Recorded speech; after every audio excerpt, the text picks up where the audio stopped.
আসসালামু আলাইকুম প্রিয় শিক্ষার্থী বন্ধুরা, আশা করি সবাই ভালো আছো। মাস্টার ইনস্টিটিউটের পক্ষ থেকে ইমরান স্যার তোমাদের সবাইকে স্বাগত জানাচ্ছি। শুরুতেই শিক্ষার্থী বন্ধুরা, আজকে আমি তোমাদের নতুন কারিকুলামে পদার্থবিজ্ঞান বইয়ের তোমাদের যে বিষয়টা জানার শুরুতে খুবই বেশি প্রয়োজন সেটি হচ্ছে পরিমাপের ধারণা। আমরা এই পরিমাপের ধারণা বিষয়টা নিয়ে আলোচনা করব।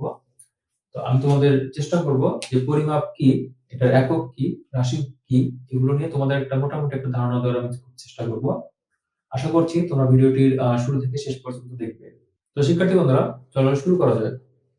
শিক্ষার্থী বন্ধুরা, পরিমাপের ধারণা তোমরা বুঝতেই পারতেছো। এখানে দেখো, তোমাদের যে বিষয়টা সেই বিষয়টার নাম হচ্ছে পদার্থবিজ্ঞান। তো পদার্থবিজ্ঞান, এখানে কিন্তু দুইটা শব্দ আছে, একটা হচ্ছে পদার্থ, ঠিক আছে, একটা হচ্ছে পদার্থ আর একটা হচ্ছে বিজ্ঞান। তো পদার্থ আসলে কি তোমরা জানো যে পদার্থ হচ্ছে যার দৈর্ঘ্য প্রস্থ বা যার ওজন আছে, ঠিক আছে, তার যে বিষয়গুলোকে আমরা ধরতে পারি সেই বিষয়গুলোকে পদার্থ বলা হয়। তোমরা এটা জেনে এসেছো। কিন্তু তোমরা আরো জানতে পারবে যে পদার্থের আরো বিশেষ কিছু গুণ আছে, আরো বিশেষ কিছু বৈশিষ্ট্য রয়েছে। তো পদার্থ যখন আমরা বলি, তো পদার্থ বলতে গেলে সেখানে একটা বিষয় চলে আসে, সেটা হচ্ছে পরিমাপ। যেমন তুমি যদি দোকানে গেলে, দোকানে যাওয়ার পরে বলতেছো তোমার আসলে প্রয়োজন হলো ডিম। এখন তুমি জানো না যে আসলে ডিম তোমাকে কিভাবে চাইতে হবে। এখন জিন যেহেতু সবার কাছে একটা পপুলার জিনিস, তো তোমরা জানো যে এটা হালিম ভাবে বলা হয়। কিন্তু এটা চিন্তা করো যে তুমি এটা জানো না যে এটা কিভাবে বলতে হবে। তুমি দোকানে গেলে, দোকানে গিয়ে বলতেছো আমাকে কিছু ডিম দিন তো। আর তুমি কিছু বলতেছো, আচ্ছা ঠিক আছে, দোকানদার তোমাকে একটা কিছু বলবে যে কয়টা, এই যে কয়টা, এই কয়টা থেকে আ মানে আমরা পরবর্তীতে আসবো যে আসলে কয়টা কি জিনিস, হ্যাঁ? কয়টা, কতগুলো, এই প্রশ্নগুলো কেন আসছে? তুমি কিন্তু চাউলের দোকানে গিয়ে বললে যে আমাকে কতগুলো চাউল দিন। এখন যে জমি কিনবে বললে যে আমাকে কিছু জমি দিন। ঠিক আছে? কাপড়ের দরকার, তুমি বলতেছো আমাকে কিছু কাপড় দিন। এই যে কিছু যে বিষয়টা আছে সেই বিষয় থেকে কি আসছে? সংখ্যার ধারণাটা আসছে। ঠিক আছে? ১ম এ আসছে সংখ্যার ধারণা। ঠিক আছে? যে আমার ১০ টা ডিম লাগবে। যে বিষয়গুলো আমরা গুনতে পারি সেই বিষয়গুলোতে আসতেছে ১০ টা করে বা ২০ টা করে বা ৫০ টা করে। এভাবে তোমার সংখ্যার ধারণা আসতেছে। আবার যে বিষয়গুলোতে এরকম গোনা যাচ্ছে না, যেমন তরল পদার্থ। তোমার পানি দরকার। তখন তুমি কিন্তু যা বলতেছো না যে আমাকে ২ টা পানি দিন। তখন তুমি কি করতেছো? একটা বোতল নিচ্ছ। বোতল নেওয়ার পর বলতেছো কি আমাকে ২ বোতল পানি দিন। এখন সেই ২ বোতল ২ লিটার হতে পারে। তারপরে কম হইতে পারে। ঠিক আছে? ২৫০ এমএল এর হলে ২ বোতলে ৫০০ এমএল হবে। এই যে বিষয়গুলো আসতেছে, চিন্তা করো যে তোমার যদি এই সংখ্যার ধারণাটা না থাকতো, সংখ্যার ধারণা না থাকলে তখন কিন্তু তুমি বা আমরা কিন্তু বলতে পারতাম না। আমাদের যে প্রয়োজন যে বিষয়গুলো সেই বিষয়গুলো কিন্তু আ আমরা অনুভূতি প্রকাশ করতে পারতাম না। তাহলে আমাদের এখানে ১ম এ যেটা আসছে সেটা হচ্ছে সংখ্যার ধারণা। ঠিক আছে? এটা কিন্তু অতীতকাল থেকেই আসছে যে সংখ্যার ধারণা। আচ্ছা, সংখ্যার ধারণার পরে যেটা প্রয়োজন হয়েছে আমাদের সেটা হচ্ছে রাশি। ঠিক আছে? খুব গুরুত্বপূর্ণ একটা শব্দ, রাশি। রাশি আসলে কি জিনিস? তো রাশিটা কি? রাশি হচ্ছে যে এই যে আমি বলতেছি যে ১০ টা ডিম, ঠিক আছে? ১০ টি ডিম। ঠিক আছে? তারপরে ধরো তোমার ৫ কেজি চাল। তারপর তোমার যখন কাপড়ের প্রয়োজন হচ্ছে, তুমি কি বলতেছ? যে আমার ৩ গজ কাপড়। তো শিক্ষার্থী বন্ধুরা দেখো, এখানে তোমরা যদি খেয়াল করে থাকো যে এই যে সংখ্যাগুলো আছে, সংখ্যাগুলোর পরে কি আছে? একটা করে শব্দ দেয়া আছে। ঠিক আছে? এই শব্দগুলোকে কি বলে জানো? এই শব্দগুলোকে বলা হয় একক। কি বলা হয়? একক। আমি কিন্তু ১ম এ রাশির ধারণা দিতে চাইলাম। কিন্তু একক কেন চলে আসলো আগে? আসলে আগে আমার উচিত ছিল রাশির ধারণা দিয়ে তারপরে এককের ধারণাটা দেওয়া। কিন্তু এই দুটো পরস্পরের সাথে সম্পর্কযুক্ত। তুমি যদি রাশি না বোঝো তাহলে কিন্তু তুমি একক বুঝবা না। আবার একক ছাড়া কিন্তু রাশিকে প্রকাশ করা যায় না। ঠিক আছে? তো এখানে দেখো যেটা সেটা হলো টি, কেজি, গজ, এগুলো কি যে আমার যে জিনিসটা প্রয়োজন পদার্থে আমরা যে পরিমাপ করতেছি সেই পরিমাপ করার একক। রাশিটা কি? রাশিটা এই যে পদার্থটা আছে এই পদার্থকে প্রকাশ করার একটা বিষয় থাকে। ঠিক আছে? এই প্রকাশ করার যে বিষয়টা সেটাই আমাদের বলা হয় রাশি। এখানে তোমরা যে জিনিসগুলো খুব কমনলি পাবা সেটা দৈর্ঘ্য, তারপর পাবে ভর, সময়। ঠিক আছে? এরকম তোমরা রাশি পাবে, অনেক রাশি পাবে। তবে এই ৩ টা তোমরা খুব কমনলি পাবে। শিক্ষার্থী বন্ধুরা, এই রাশিগুলোকে আবার কি করা যায়, রাশিগুলোকে দুইটা ভাগে ভাগ করা যায়। একটা হচ্ছে মৌলিক রাশি আর একটা হচ্ছে লব্ধ রাশি। তাহলে আমরা রাশি হচ্ছে কয় রকমের, রাশি হচ্ছে দুই রকমের, একটা হচ্ছে মৌলিক রাশি, মৌলিক রাশি, আরেকটি হচ্ছে লব্ধ রাশি। এই মৌলিক রাশি হচ্ছে কয়টি জানো? এই মৌলিক রাশি হচ্ছে মাত্র 7টি। এই 7টি হচ্ছে মৌলিক রাশি, আর লব্ধ রাশি এরকম অসংখ্য লব্ধ রাশি রয়েছে। তো 7টি মৌলিক রাশি যেটি বলতেছিলাম কিছুক্ষণ আগে আমি তোমাদের 3টি লিখে দেখিয়েছি। একটা হচ্ছে কি ছিল এখানে, এক নম্বরে ছিল দৈর্ঘ্য, ঠিক আছে, এরপরে হচ্ছে ভর, তারপর হচ্ছে সময়। এই তিনটা কিন্তু তোমাদের খুব বেশি লাগবে, ঠিক আছে। এরপর শিক্ষার্থী বন্ধুরা দেখো 4 নম্বরে হচ্ছে তোমাদের আরেকটা খুব গুরুত্বপূর্ণ, তোমাদের পদার্থবিজ্ঞান বই যখন তোমরা পড়বে তখন দেখবে আরেকটা জিনিস খুব গুরুত্বপূর্ণ, সেটা হচ্ছে তাপমাত্রা। এরপর শিক্ষার্থী বন্ধুরা 5 নম্বরে তোমাদের নতুন একটা শব্দ তড়িৎ প্রবাহ। তোমরা সম্ভবত এটা শব্দটা অষ্টম শ্রেণীতে শুনে আসছো। তারপরে তোমাদের লাগবে তড়িৎ প্রবাহ মানে হচ্ছে বিদ্যুতের প্রবাহ, ঠিক আছে। এরপর শিক্ষার্থী বন্ধুরা তোমাদের নতুন একটা শব্দ, সেটা হচ্ছে দীপন তীব্রতা। এই দীপন তীব্রতাটা কি সেটা তোমরা যখন আমি তোমাদের বিদ্যুতের অধ্যায়টা পড়াবো তখন তোমরা দীপন তীব্রতাটা বুঝবা।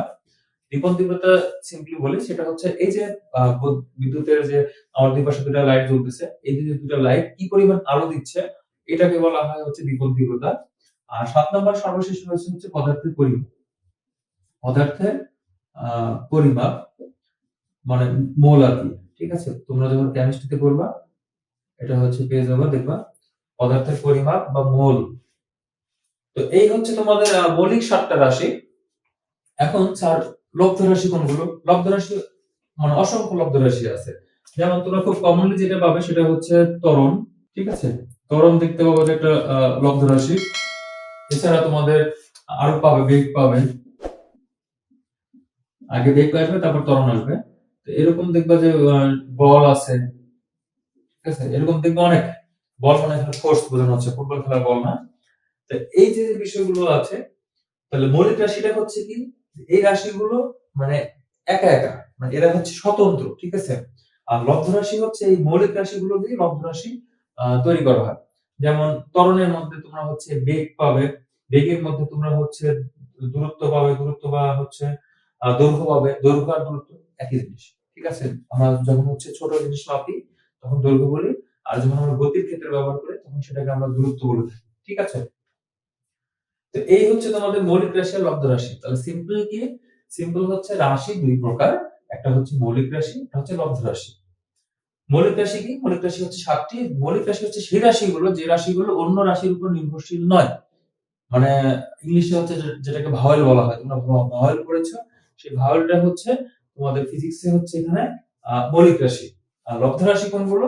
লব্ধ রাশি হচ্ছে কনসোনেন্টের মতো, মানে যেগুলো হচ্ছে তোমার এই মৌলিক রাশিগুলো দিয়ে এই লব্ধ রাশিগুলো পাওয়া যায়, ঠিক আছে। তো শিক্ষার্থী বন্ধুরা, এই ছিল তোমাদের হচ্ছে রাশি সম্পর্কে একটা মূল ধারণা। একদম মানে একদম খুব সংক্ষেপে যদি বলি, রাশি কি, রাশি হচ্ছে পদার্থ যেগুলো আছে এই পদার্থকে প্রকাশ করার একটা উপায় হচ্ছে রাশি, ঠিক আছে। এখন এই রাশির সাথে যে বিষয়টা খুব বেশি গুরুত্বপূর্ণ সেটি আমি একটু আগে বলেছিলাম, সেটি হচ্ছে একক। সেটি কি, সেটি হচ্ছে একক। একক ছাড়া কিন্তু তুমি হচ্ছে রাশি প্রকাশ করতে পারবে না, ঠিক আছে। দেখো আমি যদি বলি আমাকে হচ্ছে 10 ডিম দিন, তারপরে 10 ডিম, তাহলে বিষয়টা কেমন লাগবে না শুনতে? 10 ডিম, 10 ডিম আবার কি ভাই? বা আমাকে হচ্ছে 5 চাল দিন, 5 চাল দিন, কেমন হয়ে গেল না বিষয়টা? তাহলে আমি এখানে আমাদের মনে হচ্ছে যে একটা কিছু মিসিং আছে। কি মিসিং আছে? যে আমাকে 10টি ডিম দিন, তাই না? 10টি, 5 কেজি বা 5 বস্তা, যাই বলি না কেন, তাহলে এগুলো কিন্তু হচ্ছে একক। এই যে যে মৌলিক রাশিগুলো রয়েছে এই মৌলিক রাশিগুলোকে প্রকাশ করার জন্য কিছু একক রয়েছে, ঠিক আছে। যেমন দৈর্ঘ্য, দৈর্ঘ্যের হচ্ছে একক তোমরা দেখতে পাবে মিটার। ভর, ভরের একক হচ্ছে কেজি। সময়, সময়ের একক হচ্ছে এখানে দেখতে পাবে তোমরা সেকেন্ড। তাপমাত্রা, তাপমাত্রার একক হচ্ছে এখানে ডিগ্রি সেলসিয়াস ব্যবহার করা হয়। এরপর তড়িৎ প্রবাহ, তড়িৎ প্রবাহের একক হচ্ছে অ্যাম্পিয়ার। দীপন তীব্রতার একক হচ্ছে ক্যান্ডেলা। এরপর পদার্থের পরিমাপ, পদার্থের পরিমাপের একক হচ্ছে মোল। তো শিক্ষার্থী বন্ধুরা, আমি যে এখানে লিখলাম এটা যে আসলে হঠাৎ করে আসছে, দৈর্ঘ্যের একক যে মিটার, এটা কিন্তু হঠাৎ করে আসে নাই। এখানে হচ্ছে পৃথিবীর বিভিন্ন দেশের বিজ্ঞানীরা এই যে মৌলিক পদার্থগুলো আছে, মৌলিক রাশিগুলো রয়েছে, এই মৌলিক রাশিগুলো কিন্তু হচ্ছে বিভিন্ন দেশের বিজ্ঞানীরা একসাথে বসে তারা এই মৌলিক রাশিগুলো বের করছে। এবং মৌলিক রাশিগুলোর যে একক, এই এককগুলো বিভিন্ন দেশে বিভিন্ন রকম একক ছিল। সেখান থেকে কি করেছে, সারা বিশ্বে যেন পরিমাপের সুযোগ মানে সুবিধা হয়, এই পরিমাপের সুবিধার জন্য তারা সবাই মিলে বসে একটা একক বের করছে, যেটাকে বলা হয় এসআই একক। ঠিক আছে? এসআই মানে হচ্ছে ইন্টারন্যাশনাল স্ট্যান্ডার্ডস। তো এসআই এককে হচ্ছে এরকম, অন্যান্য যে এককগুলো রয়েছে তোমরা এমকেএস পদ্ধতি পড়েছো, এরপর তোমরা সিজিএস পদ্ধতি পড়েছো। ঠিক আছে? এমকেএস, তারপর সিজিএস, এগুলো তোমরা পড়ে আসছো, এগুলো নিয়ে আমি এখানে আলোচনা করছি না। তো শিক্ষার্থী বন্ধুরা, আমার এই ভিডিওতে তোমাদের যে বিষয়টি নিয়ে ধারণা দেওয়ার দরকার ছিল সেটি হচ্ছে পরিমাপের ধারণা। পরিমাপের মধ্যে আমরা কি পেলাম, যে পদার্থকে হচ্ছে প্রকাশ করার জন্য বিভিন্ন রাশির প্রয়োজন হয়, রাশিকে প্রকাশ করার জন্য এককের প্রয়োজন হয়। ঠিক আছে? তো পরবর্তী ভিডিওতে আমরা এই যে এই রাশিগুলো থেকে, এককগুলো থেকে আমরা প্রতীক, সংকেত, মাত্রা, এই বিষয়গুলো নিয়ে আলোচনা করব। তো শিক্ষার্থী বন্ধুরা, আশা করি তোমরা হচ্ছে ভিডিওটি আমি যা বোঝাতে চেয়েছি তোমরা সেটা বুঝতে পেরেছো। যদি বুঝতে পেরে থাকো তাহলে অবশ্যই তুমি তোমার বন্ধুদের কাছে ভিডিওটি শেয়ার করে দাও যেন তারা উপকৃত হতে পারে। এবং তোমরা অবশ্যই চ্যানেলটিকে সাবস্ক্রাইব করে রাখো, কারণ ইনশাআল্লাহ ধারাবাহিকভাবে তোমাদের পাঠ্য বইয়ে পদার্থ রসায়ন, তারপর হচ্ছে গণিত, উচ্চতর গণিত এর ভিডিওগুলো নিয়মিত আপলোড করা হবে এবং আমি কিছু লাইভ ক্লাসও নিব ইনশাআল্লাহ সামনে। তোমাদের সেগুলোর হচ্ছে শিডিউল আমি ভিডিও ডেসক্রিপশনে বা পরবর্তী ভিডিওতে জানিয়ে দেব। ধন্যবাদ সবাইকে। আসসালামু আলাইকুম।